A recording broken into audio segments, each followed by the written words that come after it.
Welcome to the Uncomfortable Conversations podcast, the untold stories of the 3HO Kundalini Yoga community.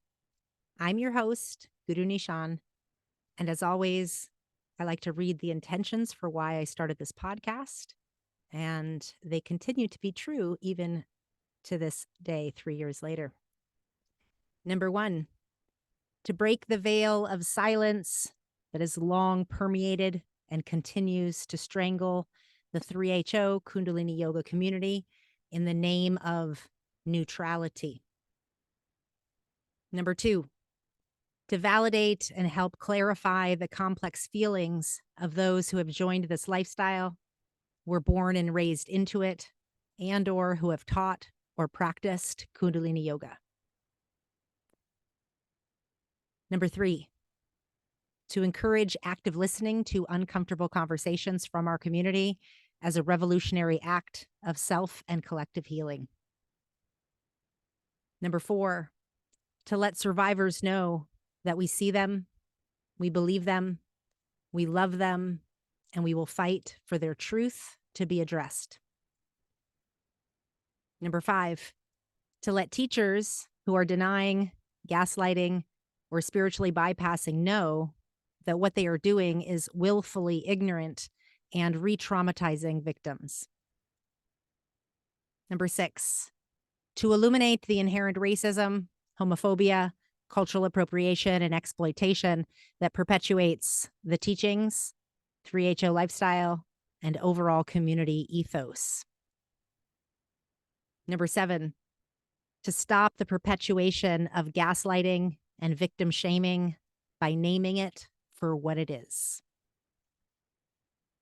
Number 8, to dismantle internalized shame, guilt, toxic positivity, and light-washing mentality. Number 9, to honor all of the parts of ourselves that have been forgotten or silenced. Number 10, to honor each and every body that has come through this community, both named and unnamed. And number 11, to encourage people to do their own research, process their own emotions, to get somatic therapy, cult therapy, and other support therapy as needed, to draw your own conclusions, and to be critical thinkers rather than to just blindly follow anyone. Please remember that your story matters. Please share it when you're ready. We're here to listen and to support you.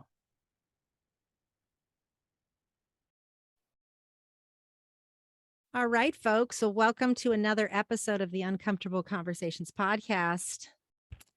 We are on the eve of the summer solstice, and there is some rumbling happening in the 3HO Sigdharma community, Kundalini Yoga community. And I want to bring it to the podcast, into the public domain to listen to make sure you all are tuned in to what is going on. So for the last 3 years, 2 years or so, there have not been a gathering at the Solstice site. But as you know, this is a ritual within the 3HO Kundalini Yoga community to gather for summer solstice. And this is the first year that 3HO is once again gathering at the Ramdas Puri site. People are there now. And I believe Peace Prayer Day is tomorrow.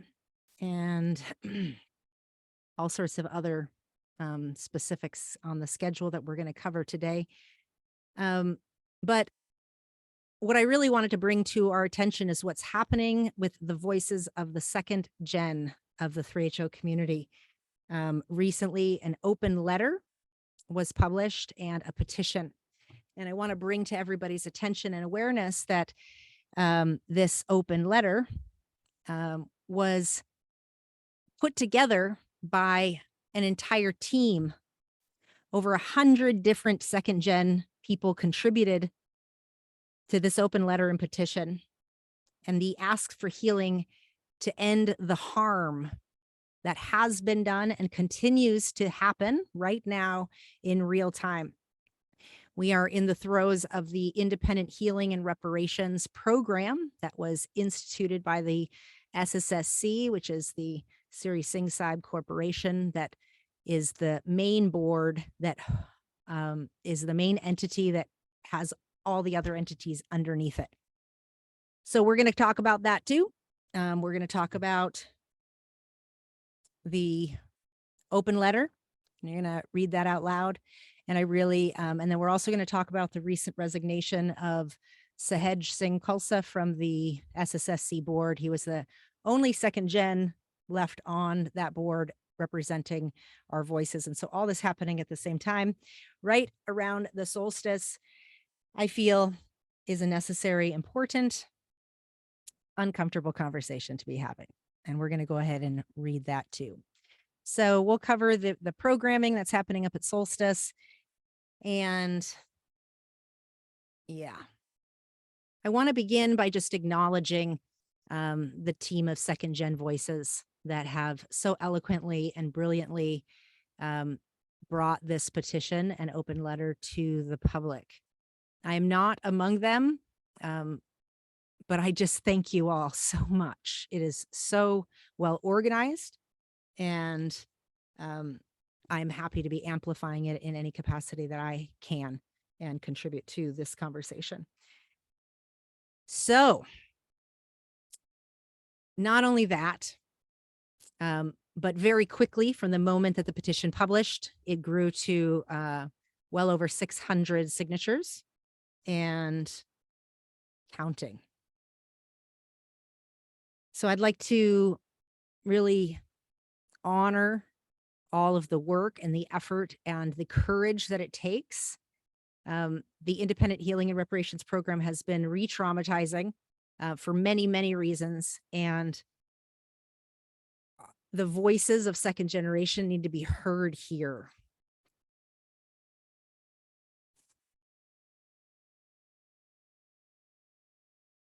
It's important to know that not only has this IHRP program not been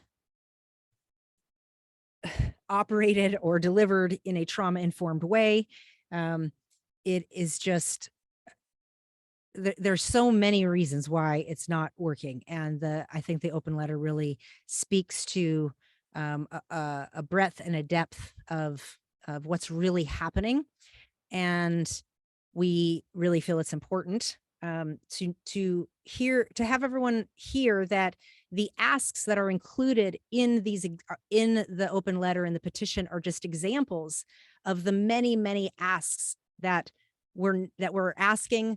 We're not necessarily asking for any one thing in particular, and people might not know about the specifics, but what we are asking for is an open and transparent and inclusive communal process to decide how to make these repairs. So what it feels like is just a horrible instituted program that is not in the best interests of the people it is saying that it's serving. And the organizations seem to be in the dark. One of the things that's not being addressed is the non-monetary reparations asks. And to my understanding, this hasn't even been made public when many of the different CEOs of KRI as well as 3HO have asked specifically to the IHRP heads to reveal or to disclose the non-monetary reparations. And these things haven't been happening. People have been asked to sign contracts. And of course, they say that the program is voluntary. So they're offering this program, and we ask that you all listen to our voices. So we're going to, without further ado, read this letter. Okay, so before I begin, I just want to clarify and make sure that everyone listening knows that second gen can have a lot of meanings, and people oftentimes are confused about the terminology here. But basically it means people that are born and raised or brought into this community as a minor, as a child. And because we've had 5 generations plus of this 3HO community and children born and bred into this ethos, it's important to know that when we're talking about second generation, That is a terminology that's used within the cultic studies language of people that are born in cults. And there are real specific things that happen to the brain of children born in cults and the emotional development or the stunted growth of us. And so it's really important to get some cultic support, and can't encourage that enough. On that note, our oldest second gen might be like around 55, somewhere around there. So it's important to keep that in your awareness. They are not children. And what I witness from a lot of people that are still stuck in the cult is they'll refer to us as the children, but we aren't children, right? We are grown adults that are suffering from the abuse of the experiences that we had from this institutional abuse of 3HO and Sikh Dharma, and the attempt of healing and reparations, and the whitewashing and the lightwashing of the 3HO website, and the whole process of the supposed healing and conciliatory reconciliation and all the things is just grossly underfunded and horribly delivered. And it just feels to me like a typical 3HO veneer, when there's brooding dark roots of re-traumatization happening right before our eyes, and we're being painted an illusion and be asked to believe it. So without further ado, let's listen to the second gen voices. This is an open letter requesting repairs to the Independent Healing and Reparations Program. Attention to the SSSC Board, IHRP, program administrators, 3HO, related businesses and organizations, and members of the community. This is from Second Generation Advocates. This is an open letter requesting repairs to the Independent Healing and Reparations Program. Greetings. We, the second generation advocates who grew up in the 3HO, Sikh, and Kundalini Yoga community, have written this open letter to make our voices heard in response to the abuses that we have experienced in the community. Many of us are currently participating in the Independent Healing and Reparations Program, the IHRP, which was created to address these harms. The IHRP was organized by the Sri Singh Sahib Corporation, SSSC. This program may have been well-intentioned, but it is being poorly executed and is causing re-traumatization. Therefore, repairs must be made to it in order to ensure individual and collective healing, and changes must be made to ensure no future harm is done to new generations of children. Harmful experiences during our formative years in the community have had long-lasting and devastating effects on our mental health, development, relationships, and work lives. Many of us have diagnoses of complex PTSD, anxiety and depression, lifelong health issues, deficits, and injuries requiring ongoing medical care. We have sought medical and therapeutic, financial, and professional help for ourselves, yet have not had adequate resources or support. While the institutional bodies have begun to address our healing needs, many second-generation members are dismayed that our experiences are still being minimized and dismissed by community leaders and elders, with a lack of adequate support and action from the board, organizations, and businesses. We grew up viewing the community as family and want to be heard, made whole, and heal the divide. In good faith, nearly 600 of us have participated in the IHRP to address the harms and abuses experienced by us during our childhoods. In the process, we have had to disclose the abuses and traumatic memories that we suffered at young ages in boarding schools, camps, and ashrams, which has been re-traumatizing for many. In order to sufficiently address the harms we experienced, adequate financial resources need to be provided to support our lifelong healing needs. And the structural changes need to be made in order to prevent future harm for future generations. Here are anonymous examples of harm. In India, children were physically beaten daily by teachers, prefects, seniors, students, and punishment, or as a punishment or as a pastime. Children were choked to the point of fainting and beaten until they would black out. Children were starved, malnourished, and their food was infested with bugs and experienced an egregious lack of medical care. Sexual abuse of minors by teachers and guides in India at children's camps, as well as by ashram members who were protected by the organization and never faced justice. Sleep deprivation due to school schedule and unsafe environment. Children were separated from their parents and siblings as young as 2 years of age. Children experienced neglect and extreme emotional and spiritual abuse. Many were excommunicated from the community when expressing concerns, severing them from the community that was their lifeline and family. Yogi Bhajan was introduced to us at birth as our spiritual teacher, the master of the teachings we lived by, and our spiritual grandfather. He then sexually assaulted, molested, and raped girls as minors or as soon as they were over 18. He groped children's breasts. He examined children's vaginas. Some over 18 were forced into long-term sexual relationships with him. Yogi Bhajan forced girls and boys into marriages against their will, barred them from getting an education, forced them into minimum wage jobs with the promise of successful futures and the manipulation that he could read their destinies. Lasting impacts from harm.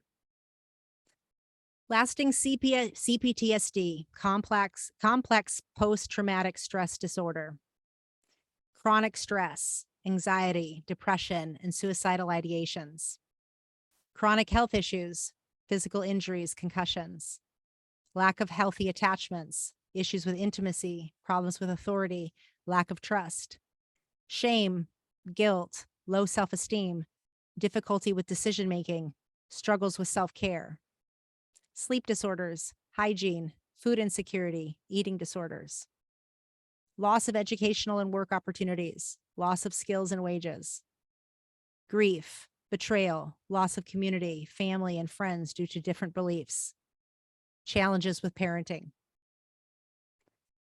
The issues with the program.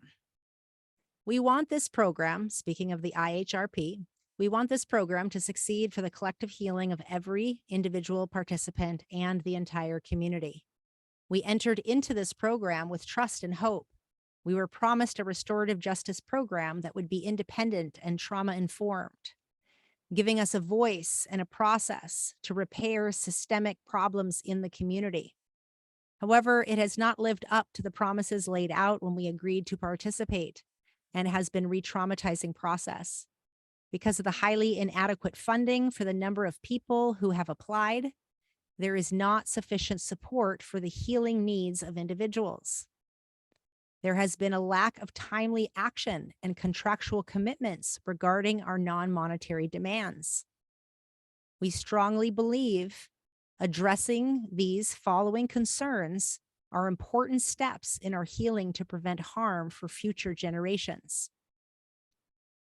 Number 1, address the non-monetary requests before contracts are signed, as they are a key to the success of the program. Release publicly a complete list of all non-monetary demands and create a working group with sufficient funding to address non-monetary requests. Number 2, expand program funding to sufficiently cover the harms to the second generation and the increased number of people who applied. And number 3, fix the program. The program has had inconsistencies with the protocols and promises made, insufficient transparency, lack of independence, and communication, among many other issues. We are requesting these changes to the program to ensure that it fulfills the initial goals and promises made when people decided to participate. Non-monetary requests. So far, no response to our non-monetary requests have been provided. These requests were included in our individual claims and are at least as important as the monetary requests. We are participating in this program with the intent to help heal ourselves and this community and to prevent additional harm from being done to current and future generations. As an example, many of these requests included much needed changes to the boarding school in India to ensure no future harm is done to new generations of children. Despite these requests being made, even as we write this letter, we are receiving advertisements for the reopening of Midi Pidi Academy. The demands of the nearly 600 applicants to the reparations program are not being shared publicly, as we believe they should be, in order for there to be accountability and movement toward restoration. Below is a brief example of the kinds of non-monetary repairs that have been requested to ensure that additional trauma is not inflicted on a new generation. Please note that not everyone will agree on each specific request, but we are asking for everyone to sign in order to begin a transparent and accountable community process toward repairing and preventing future harms.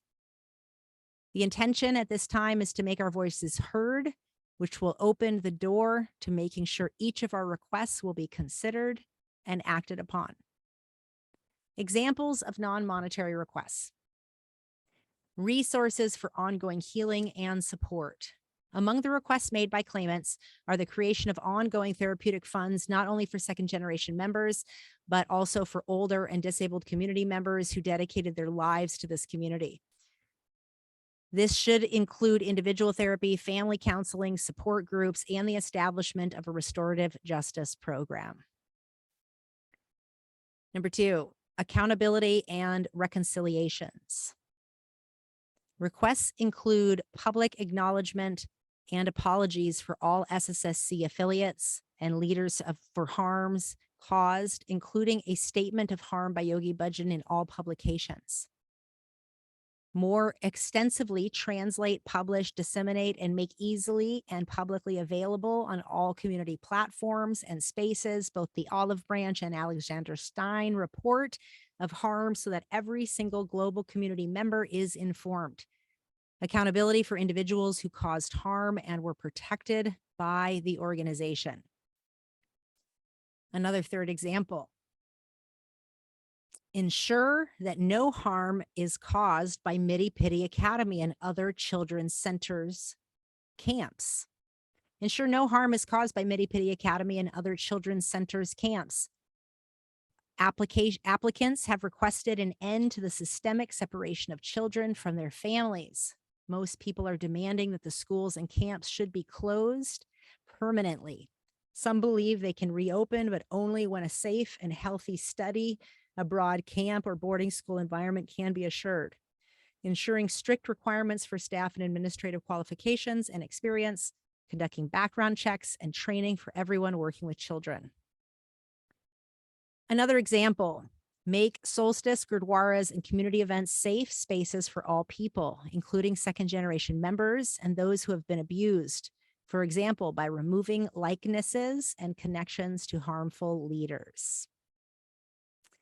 Another example, create organizational changes in the SSSC, Sikh Dharma International, Kundalini Research Institute, 3HO, SeekNet, all the orgs. Requests include increasing transparency and non-professionalism of all businesses and organizations, offering anti-harassment and trauma-informed trainings, changing the name of the organizations, especially Sri Singh Corporation, including survivors of harm in decision-making roles, and adjusting bylaws so that the second and third generation that grew up in the community automatically qualify to vote in the SSSC elections. Another example of non-monetary requests, the Sri Singh Corporation and YB property. Applicants have requested that community property should actually be communal. And there needs to be a communal process to decide what happens with it.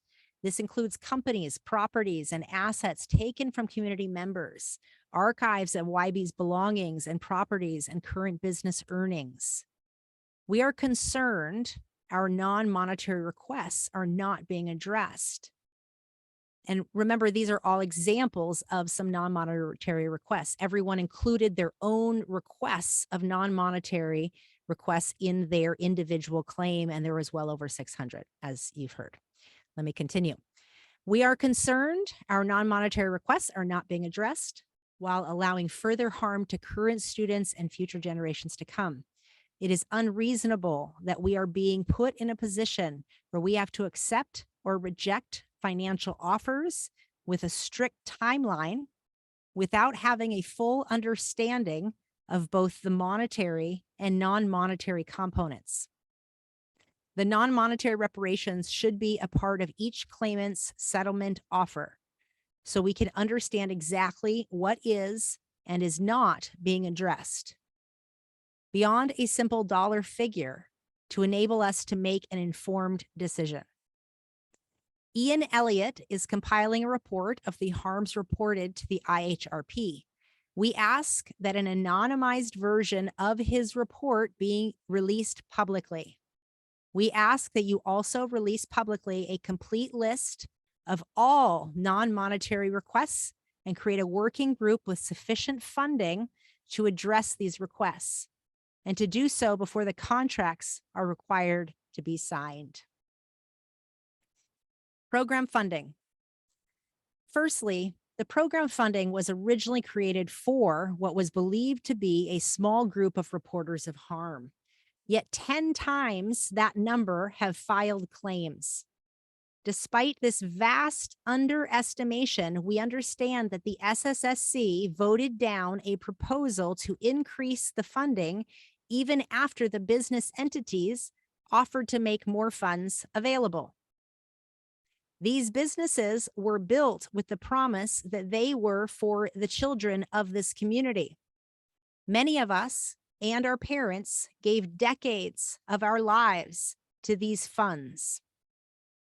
Secondly, in calls with potential participants to the IHRP, the SSSC and Louis Roca's lawyers led participants to believe that this program had no monetary cap on claims, either in total funding or for any individual. Since there is a limited pool of funding being used now, this means there has either been a breach in protocol or participants were given incorrect information in initial meetings with SSSC members and their lawyers.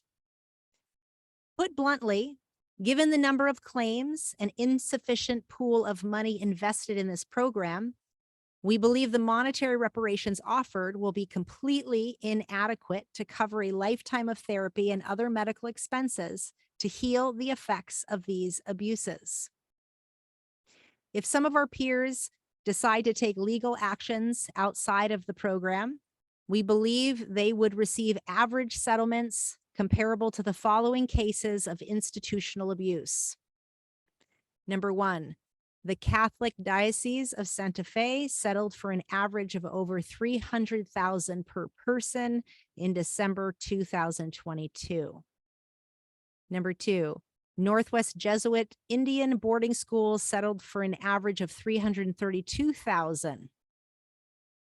That would be $448,431 into today's dollars. Larry Nassar and Michigan State University settled for an average of $1,506,000 each. Today, that number would be over $1,821,509.64. And number four, those who have experienced sexual abuse in schools have settled for $1 million to $4 million and upwards if they involved rape. We are asking you to expand program funding to sufficiently cover the harms to the second generation and the increased number of people who applied. Repairing the program. We want and need to see the following changes implemented to ensure that this program is a success. Number one, address the non-monetary requests before contracts are signed, as part of the individual claim settlement or as a whole, as they are key and equal component of the program. Release publicly a complete list of all non-monetary demands, with any personal demands redacted but not deleted, and make a well-funded working group to address the changes so we can judge the success of this program and work toward achieving healing and justice together. Number 2, increase the pool of funds available to the program to sufficiently cover the harms to the second generation. Issue new offers based on this increase, even for people who have already accepted their offers. Number 3, correct the language in all contracts to ensure that these settlements are non-taxable. Jess Fuller from Lewis Roca informed in a QA meeting with us, it is designed to be as tax favorable to the claimant as possible. We are not tax advisors, but we are structuring it in a way, such a way that there will hopefully not be money lost to taxes. It has come to our attention that the tax language in the offer agreements is too ambiguous, and there is a risk that it could result in the IRS auditing claimants and making them disclose the specific contents of their claim. Once again, reopening old wounds and re-traumatizing survivors and potentially making them pay taxes on some or all of their settlements after the fact. It appears that the language in the agreement protects the SSSC and affiliates from any tax liability while not guaranteeing that the recipient of the offer will be protected from tax liability. Number 4, ensure there are no discrepancies between the way applicants with and without legal representation are treated. We were assured that we did not need a lawyer to participate in this program and that we would be treated equally without one. Given the lack of transparency so far, we want to ensure that there is no difference in the amounts offered to claimants, whether or not they are legally represented. We would like to see an independent report comparing applicants' offers with and without representation. And if there is a lower average for non-represented applicants, it must be rectified with an increase of the difference in percentage. Number 5, extend all protections and improvements above to all applicants, including those who have already signed contracts. Number 6, allow for the future participation of additional second-generation members who are unable to participate within the existing time frame or didn't know about this program.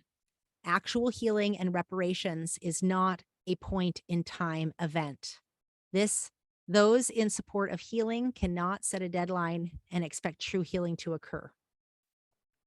Number 7, extend the timeline and deadlines of the program to provide time and space to address the issues raised in this letter and to get things right.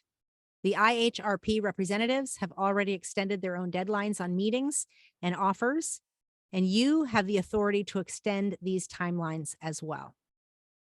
The IHRP program needs changes to be successful in its original intent of being a trauma-informed process. The second generation has been asked to relive their painful past without a proper container for inner excavation. Communication from the program has been offensive and non-reflective of most of the applicants' experiences. The program should focus on making participants feel comfortable and safe in engaging with the community. True healing and meaningful action towards financial and non-monetary requests are necessary for healing the community. Sincerely, second-generation advocates. We'll take a moment of silence and let that sink in.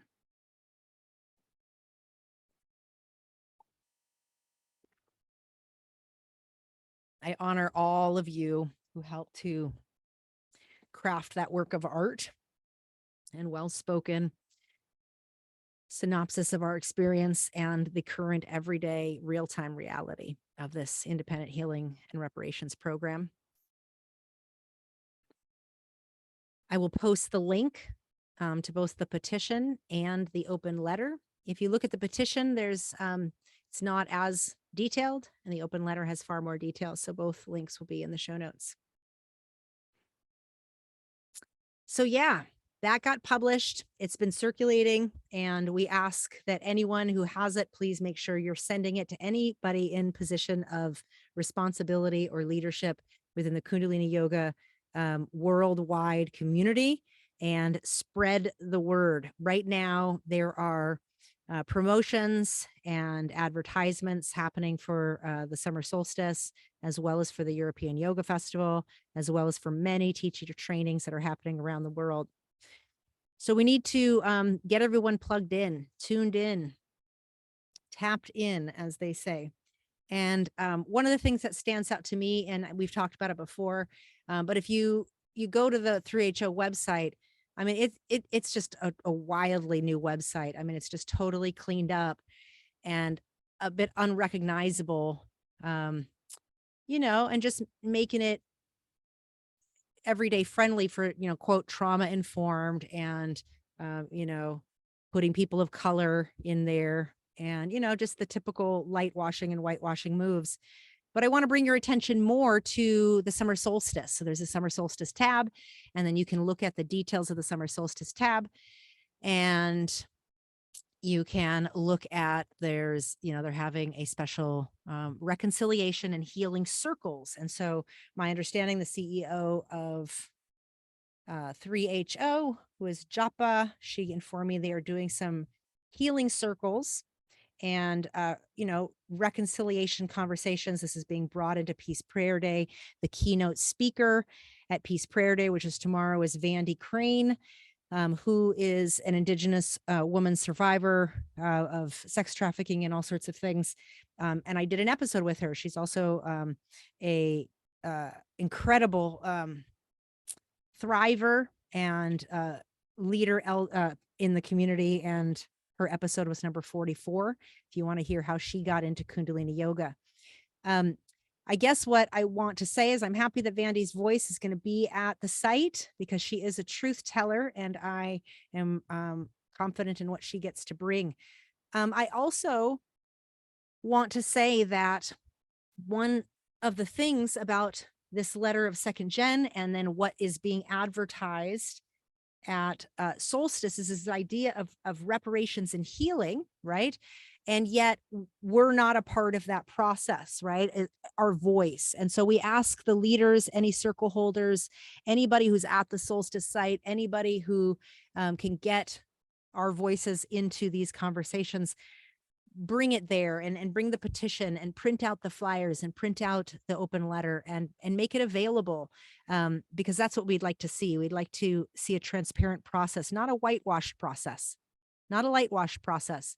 And if you read this entire website, there's even a tab for white tantric yoga. So yes, they are doing white tantric yoga, but what they've done is they've kind of separated these programs so that they're trying to appease all the people in the community.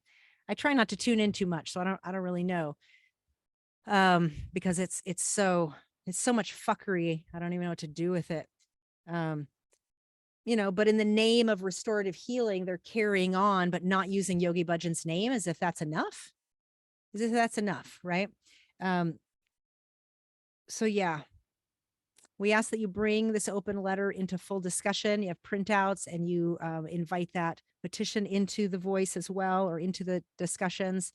And that anybody who's a leader at Solstice for this celebration of Peace Prayer Day, which I'm going to go ahead and read who that is. These are some of the teachers that will be teaching at the Solstice celebration this year. Krishna Kar, Dr. Japa, Guru Singh, and Harnam Singh. So if you're a teacher, if you're one of those 4 teachers, I would encourage, and my request to you is that you offer a public statement to our open letter, and how you will amplify the importance of this or not. Whatever your public statement is, we would love to hear from you specifically, since you are the holders of the International Peace Prayer Day and the Summer Solstice, 21 Stages of Meditation, and other yoga gatherings. Now, White Tantric, instead of 3 days, is only 1 day. And it happens to be on my birthday, June 22nd. So very interesting. When you read the description of that, it is even more interesting, because they somehow have figured out how to explain White Tantric energy, the Z energy, and everything without mentioning Yogi Bhajan. It's a hoot. It's a hoot. So check that out, because I don't know, it just creates knots in my belly when I read it. It feels like it's a full-on marketing, right? To just get a new generation of people into Kundalini yoga without actually addressing the humanity of those that have been harmed over 5 decades. It's like, carry on, folks. It's pretty painful. So yeah, we are asking for an open and transparent and inclusive communal process to decide how to make these repairs. And so for those of you that are carrying on in your beloved solstice, summer solstice celebration at the healing, magical energy of Ramdas Puri and all the things, I invite you to invite our voices, 5 generations of children, now adults, that have been suffering because of the land that you're standing on, because of the camps, because of the communal processes, because of the schools, because of the technology, because of the yoga. Anyway. So again, my call to ask Krishnakar, Dr. Japa, Guru Singh, and Harnam Singh, you are the holders of this event. You are the legacy teachers. I see the ones holding it up, and any others that are teaching at the festivities these years, European Yoga Festival teachers, I invite you to bring our voices and what's really happening with the Independent Healing and Reparations program into your classes and into all the programming. Every attendee should get access to that. Anyway, I loved all the asks, and yeah, go back and read that and listen to that again. All right. So oh, by the way, if you want to hear the episode about where the Ramdas Puri land actually came from and not the mythology that you may be hearing in your Kundalini yoga class, listen to number 46. Episode 46 speaks about Ramdas Puri and where the land really came from and the woman whose inheritance it was. And yeah, so listen to that. Vandy Crane's episode is number 44, also excellent. And then if you want to hear from one of the best perspectives on the second generation of our episodes in terms of the oldest generation of, like, the earliest generation of second gens, listen to episode 55 and 56 with Darcy LaRoque.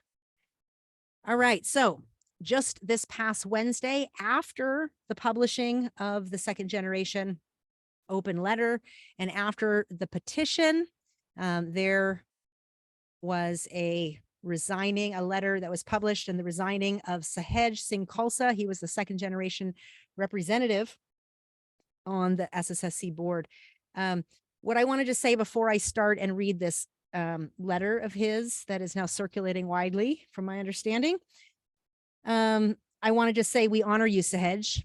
We do. I don't know you well, but I want to just say I remember the Zoom call in 2020 that was really what broke the dam open and allowed the voices of second generation that had been harmed to have airspace. And you did that. It was a part of the Calls Council meeting, and you were facilitating that. And I just, I want to honor you for the courage that it takes to serve all this time, to believe in your community, to have been born and bred in this community, and to believe so strongly in all the ways you've dedicated your life accordingly. And also the ways that you're able to now begin to acknowledge the impact it's had on you. We thank you for your courage. And again, I just think of that Zoom call and the life-changing impact that it had by you holding such a big space for 13 hours and plus some, because there was another one coming. So while Pamela's book started all off, and then the Facebook group was holding people, those Zoom calls really were the floodgates that brought our voices into the mix. And I just thought it was just brilliant. And that's what I hold here. Thank you for that. And thank you for this letter. So he resigns from the SSSC board. He was the second gen voice that had been on this board for I don't know how long, but Only time I was tuned in was since 2020, so at least that long, but from my understanding, many years prior. All right. This is the resignation letter. And yeah, I just think it really speaks to, even before I begin, I want to just reference that he's just using such a wonderful reference to the Song of the Khalsa. And so if you don't know that, that's what this is referring to. And many of you obviously do, but it's just, whew, it is impactful. All right, to the SSSC trustees. As we have been singing for many years, many speak of courage, but speaking cannot give it. It's in the face of death that we must live it. I'm sorry to say that I don't see us living with the courage necessary to address the moment. Organizationally, we haven't been living with courage. As a board, we aren't living with courage. Individuals on this board and in this community are not living with courage. In my view, if we want to survive, we have to change that. It takes no courage to imply that what has been revealed in the past 3 years is, quote, fiction, that there is, quote, no evidence of the claims against the Sri Singh Sahib, or that we don't need to change. It takes courage to acknowledge the harm, to recognize the voices of the women harmed and the second generation as evidence, and to accept the need to grow. It takes courage to argue for going back to the good old days, or to pretend that what has fractured trust in this community is people speaking up about their experiences as opposed to the experiences themselves and the actions or inactions of those who caused systemic harm. It takes courage to advocate for change, to acknowledge the mistakes and harms of the past, and to recognize the good. It takes courage to value each of those experiences, the people who had them, and all the in-between experiences equally. It takes courage to recognize and correct the unethical and dishonest behavior of some, including on this board and by other ministers of Sikh Dharma around the election, confidentiality. We have seen evidence of it in writing, communication, and abuse. Burying one's head in the sand and refusing to see is not leadership. It is cowardice. It is enabling. It takes courage to acknowledge, stand up against, and correct the culture and environment of ongoing abuse on our board and in our community. This board has lacked that courage for far too long. It takes courage on my part to put myself, my health, and the needs of my family first before the needs of the spiritual, quote, community. I have lacked that courage for far too long. Today, I'm taking a step towards correcting that. Because of my service on this board, my children have been attacked. The sacred space of the Gurdwara has been violated, and we are no longer welcome there. My wife was attacked, twisting confidential employment information, likely with the collusion of board members, and those lies were widely decimated, even after the cowardly anonymous authors knew they were lies. I've been attacked, threatened, and abused for telling the truth and advocating for change. They have been attacked simply for being related to me, and our board and organizations have sat in silent witness and done not a damn thing about it. Hell, some on our board pretended with heads firmly buried in the sand that those things just didn't happen, or that I was wasting our time by bringing them up and asking for corrective action. That is not leadership. It is not courage. It is not acting with integrity. Some in our community and on this board have justified these attacks, saying my teenage daughters, quote, deserved it because of what their father was doing. That is some cowardly, chicken shit, un-Khalsa crap. It is also a continuation of the cycle of abusing children. One of the things I have learned through this is that we apparently don't share values. If you think this is all acceptable and deserved, we don't share core values. If you think this is wrong, but refuse to meaningfully stand up against it, we have a significant disconnect on how we live our values. If you think this is just the price to pay for stepping into a leadership role, you're wrong. In no other organization where I am a leader is this the cost of leadership. If you think it is reasonable for ministers of Sikh Dharma to author fraudulent recommendation letters for voter applications to threaten, quote, war in public forums, to violate confidentiality on a regular basis, to mock examples of the gurus and from Sikh history, to demean, gaslight, and abuse, and then lie about it, then we don't share core values, and the minister's vows mean nothing. I wonder why I have tolerated such egregiously unacceptable behavior for so long. All I can come back to is that I have been socialized to expect it in this community. I've been trained my entire life that this is what it takes to be successful, to develop grit, to, quote, burn karma, and to be a leader. I've recently come to see the toxicity of that perspective, the destructiveness of it, and how abusive it is. Despite what some, including on this board, have argued, abusive behavior does not stop when it is ignored. Instead, the abusers are emboldened, their behavior is validated, and they continue and escalate. They want us to ignore their behavior. They know their behavior is cowardly. They know it lacks integrity. They would crumble if confronted. So they thrive in our collective apathy and unwillingness to demand and enforce change.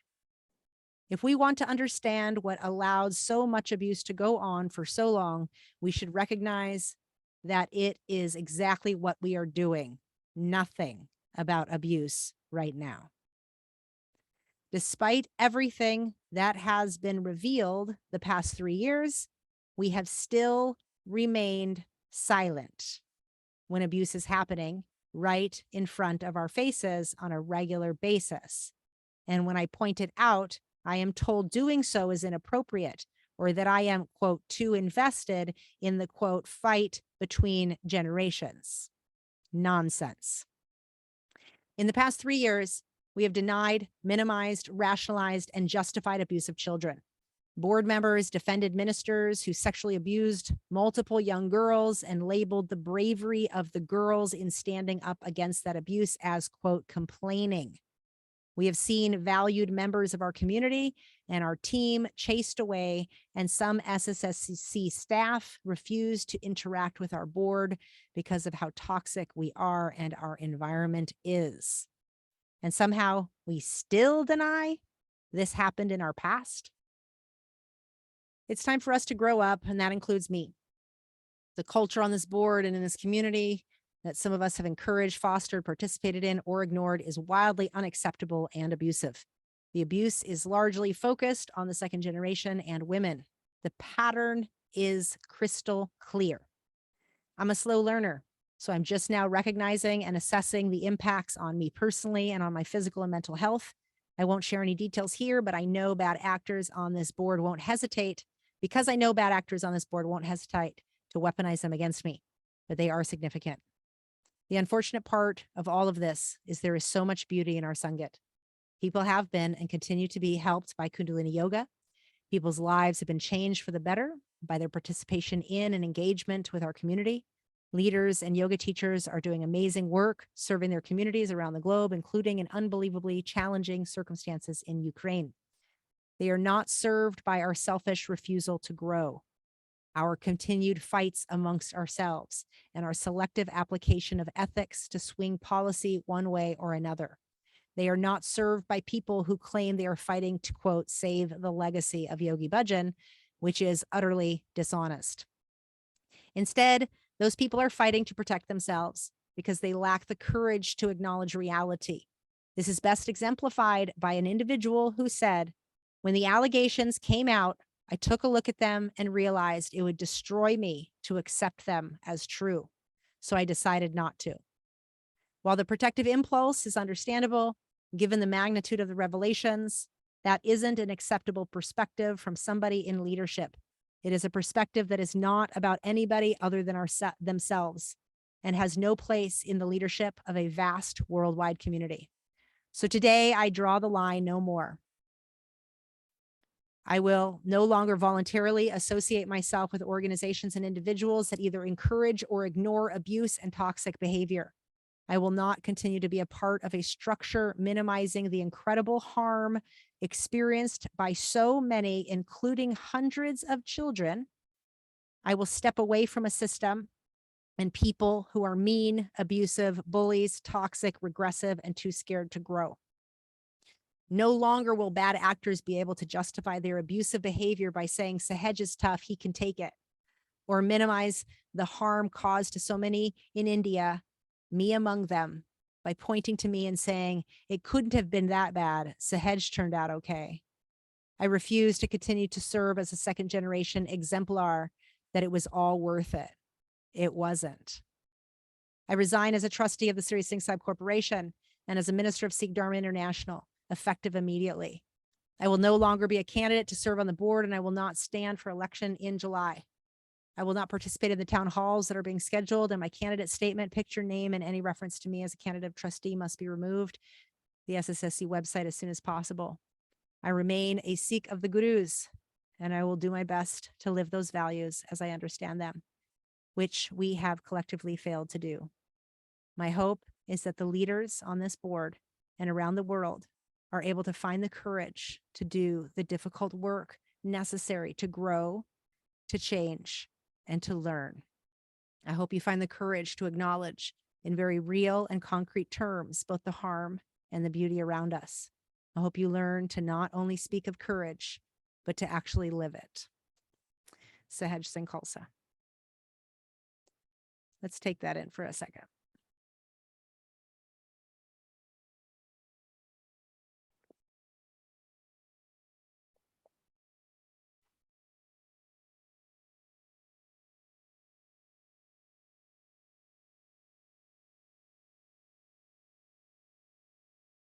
Well, folks, so that came in after the second gen voices, which again was a whole different group of second gen. And overall, this is where we're at.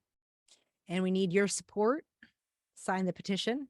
We need your support to keep spreading the word and directly emailing this open letter to people in positions of leadership worldwide, all the countries, all the classes, European Yoga Festival, Solstice, all the teacher trainings, wherever it can best be disseminated. Media contacts. Let's get the word out here, because second gen voices have something to say. It is well executed, well communicated, well expressed. I thank you all for your courage to do your part in the way that you can show up. I thank you for your organization. I thank you for all of the work you're doing on yourself. I thank me for the work I'm doing on myself and all the ways that each of us contribute to the telling of this tale, to the collective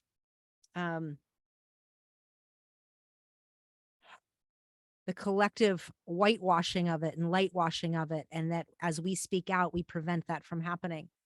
So I want to remind everyone that the examples of the asks that we spoke to are just some examples of the non-monetary reparations asks, but they should be front and center in this process.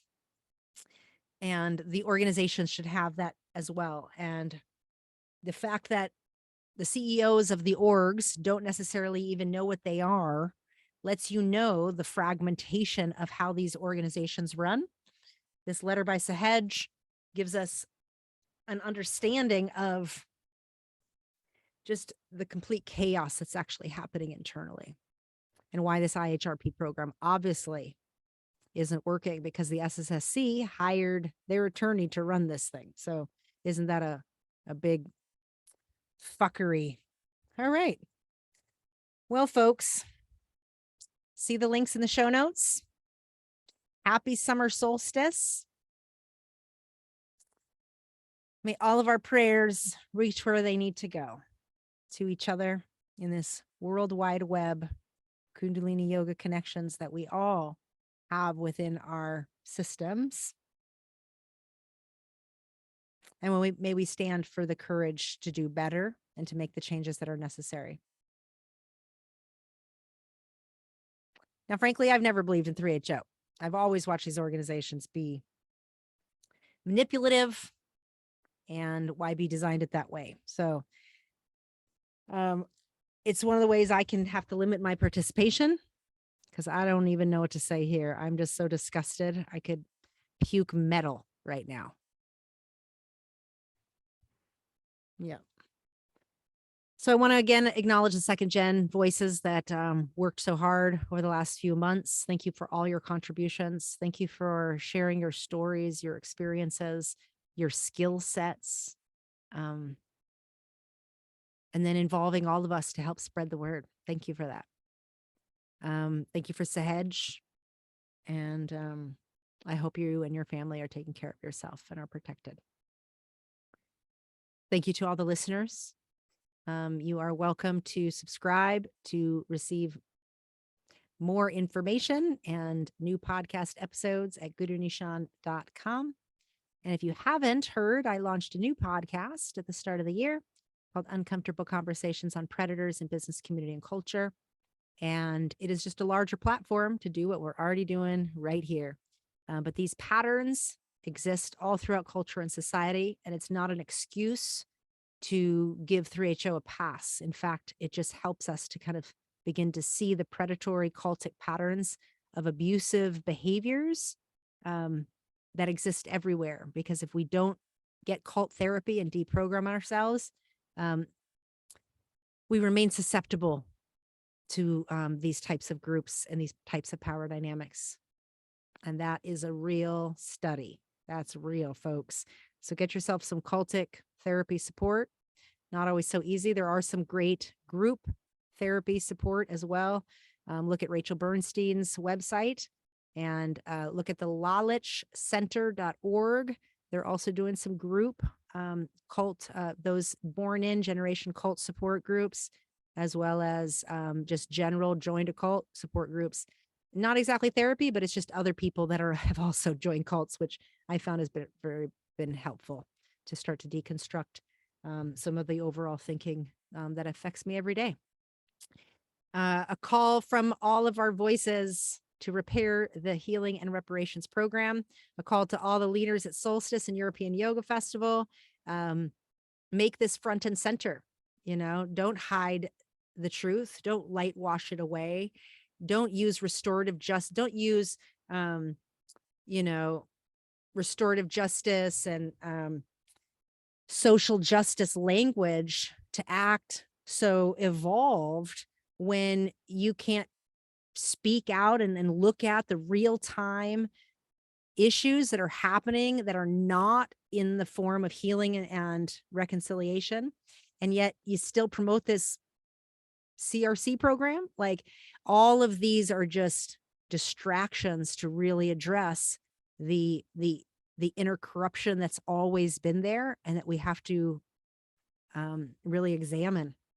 So listen to our voices. Once again, my call out to the legacy teachers teaching at these festivals this year. The only reason y'all didn't gather the last few years was because of COVID, and it gave you some time to start processing all this stuff. But now that it's all processed, are you really going to bring, not just talk about it in your healing circles if people choose to go there, but how about you bring it to all the programming?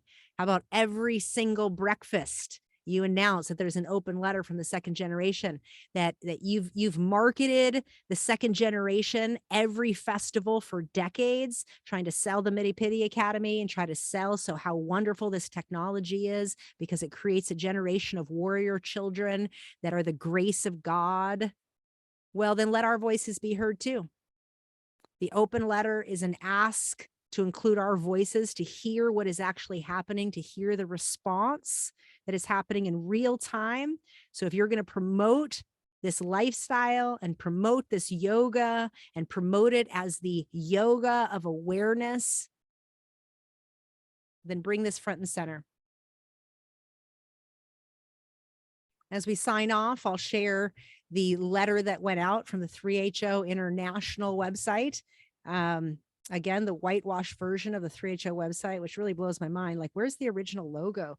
That's so weird to see this like orange sun, whatever. Okay. Oh, this is the letter that went out from 3HO announcing the Healing and Reparations Program and the CRC, the Compassionate Reconciliation Committee processes that are, quote, going to continue at the Solstice site. So I'm sure European Yoga Festival is doing this too. This is a very great way to light wash what's going on and to maybe create some circles where these conversations are happening, but shouldn't it be through the whole thing, right? And yeah, so I'm going to read that. The global 3HO community is invited and included in the ongoing Compassionate Reconciliation Circle process as we continue to support the IHRP and ongoing policy and cultural changes, building community resilience together.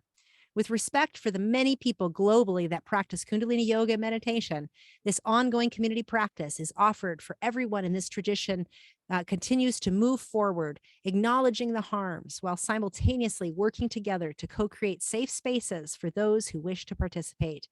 These circles will be happening in person at solstices and can be moved to an online platform after solstice if requested.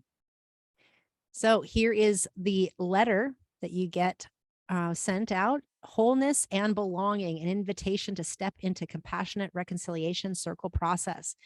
Everything the power of the world does is done in a circle. The sun comes forth and goes down again in a circle. The moon does the same, and both are round.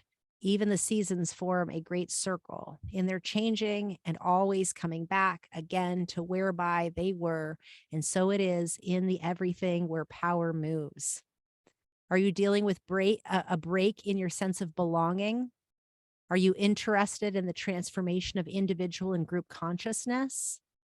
The compassionate reconciliation process brings together diverse faces of our global communities, responding to revelations of the past 3 years. We come together in circle to be present so that wholeness can emerge. Circles will be held in the Shanti shelter from 4:15 to 5:45 on June 18th, 19th, and 20th. And our opportunity to come together and share thoughts, feelings, and experiences on healing, belonging, and dignity. We will taste and breathe into a space for healing and reconciliation. All are welcome along with all of our lived experience. Please join us for 1, 2, or all 3 of them. All right. So that was the invitation to deal with compassionate reconciliation at the solstices. And so what I'm gathering here is they got the hour and 30 minutes for the 3 days at the event to come together and respond to revelations of the past 3 years. Well, what revelations would that be? Maybe somebody from 3HO wants to answer that for us. What I want to point out is how much they say a whole lot of something without saying nothing, right? It's like, wow, PhD and saying a whole lot of nothing. And what it is it, it speaks to the new age yoga person that, is stuck in some place, but it doesn't say respond to the revelations of rape and sodomy and sexual abuse and pedophiles hidden and how this community basically abandoned their children for 5 decades. Didn't say any of that, huh? No, because they're selling Kundalini yoga. And so while I am happy that, the CEO of 3HO and other people are advocates and supporters of restorative justice, it's restorative justice without putting real language to it. It's like partial allyship. And this is my personal opinion. This is my podcast, and I'm telling you what I think. It's light washing language that is it's disgusting to read. Okay. Because it basically isn't speaking to what's happened. And so therefore it's ambiguous. And I'm glad that you're investing an hour each day for this. But as we know, there's probably like 6 other choices for people to choose during these times, or it's an off time between this time and this time.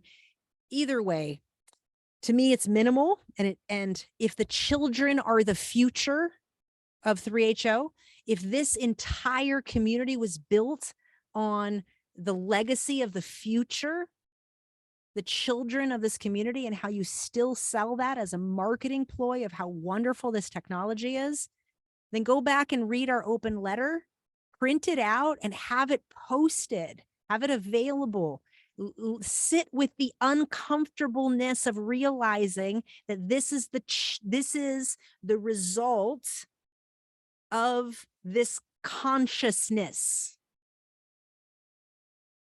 of 3HO, Kundalini Yoga, Kundalini Research Institute, Kundalini Worldwide, Sikh Dharma International, and all the versions therein. Listen to us, listen to the children. You do not get to build billion-dollar companies on the backs of our lives, our bodies, our brains, our parents, and then give us this. I know you're doing the best you can, but sometimes that's just not enough. And you got to speak honestly and transparently about the harm that has been caused.